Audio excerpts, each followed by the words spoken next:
speak for the leaders of the environmental justice movement who have brought it so far, including yourself. But I also wouldn't presume to say that they haven't recognized for quite some time that the issues of environmental justice are in many ways fundamental to our success with broader environmental issues in this country. So yeah, I would say yes, but I would also say that I would never want to lose the thing that brought us all to the table, which is a fundamental recognition at the community level that things aren't right. That's what breeds an environmentalist, if you will. One day you wake up and you see a plant or a facility in your neighborhood and you start to ask the right questions, and the minute you do, we got ourselves an environmentalist.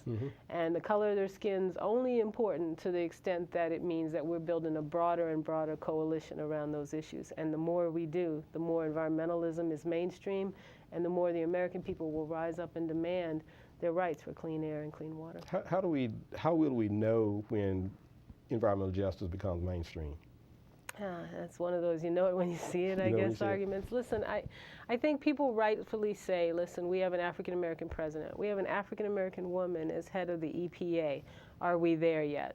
And I think rightfully the answer is no, we're not there yet, because there are still communities that either don't know or sadly just accept the fact that pollution is one of the burdens that comes with where they live or how much money they make. And that's when we get to that point where it is not determinative to look at your income, or not determinative to say, well, you know, historically that's always been sort of the industrial side of town, and therefore there's a whole legacy. When we start to make sure that those areas get the exact same treatment, we'll start to be there. When we start to grow a whole crop of energy entrepreneurs who are not only invested in, but making money from clean energy and this green economy and low carbon technologies and non-polluting technologies, will be there. Because the other thing that pulls our country towards change is the private sector. That's true. Right? Can't fight it, we have to work with it. Well, and one of the things that we noticed at the EJ conference this year was we had this new crop of students involved. And they were not African American students either. We had more white students and Asian students and Hispanic students, a whole crop of them. Are you noticing a change in the movement for environmental justice advocates? Yeah, I think environmental justice advocates, environmental advocates, a couple of things. You know, we would be remiss if we didn't look at the historic election we just had from the standpoint of the young people of our country. I just did a sort of whole round of commencement speeches, and not too many, but a few, and I made the same point. This is a generation that elected a president, you know, where they felt strongly enough that they wanted to not only get involved in the political process, but they were extraordinarily active and they were extraordinarily involved, and they brought expectations to the table about what that would mean going forward in terms of the governance of our country.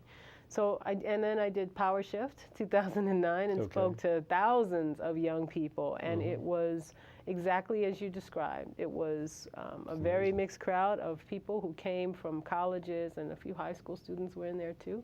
And they all came because they cared about this central issue of clean energy.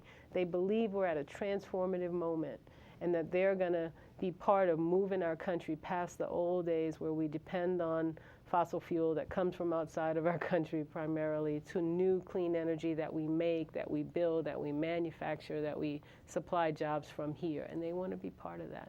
So I do think that, yes, of course we see a difference. I was just reading an article this morning about a young woman in Chicago, a Latina, and she grew up and she has come through the educational system, and her aspiration is to be administrator of the EPA. And I say, all righty then. Not next 3 years, though. hey, no, I just ask her to wait her turn, but as long as she can wait a few years, that's great. Okay. Absolutely. Let's talk about industry for a second. Sure. And what do you see? Do you see improving relationships? How do you plan to improve relationships between industry and government on environmental issues? Yeah, I think, you know, EPA has a very important role to play in government. Right. We are a regulatory agency charged with carrying out the responsibilities of the Clean Air Act and the Clean Water Act and the pesticides rules and, you know, a whole panoply of rules which generally work to rein in industry. And industry almost always understands that we have to be here. That if we're not here, there is no one in the federal government who's watching out for clean air but EPA. Okay. And of course there are state governments and local governments, but in the federal government that's EPA's job. And so most of them accept that we're here. We can work together to maximize the times when we're not acting in a regulatory fashion. And by that I mean corporate stewardship. You can't turn on the TV these days without seeing green. Everybody wants to be green, from your bank to your the people who supply your gasoline for your car to the car companies. Everybody wants to build green.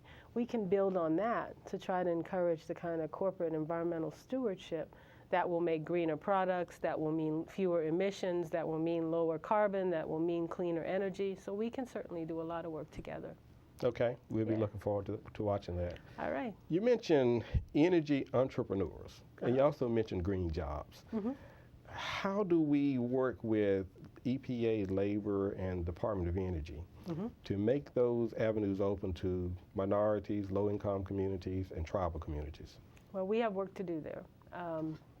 We have education and opportunities in terms of moving folks along. First, they need to be aware. Part of our job is to make sure they know that these jobs are coming, that the president's commitment to moving to greener, cleaner energy isn't just because he thinks it's good for our economy as a whole or good for the environment, which it all is, but because he believes it will create millions of jobs.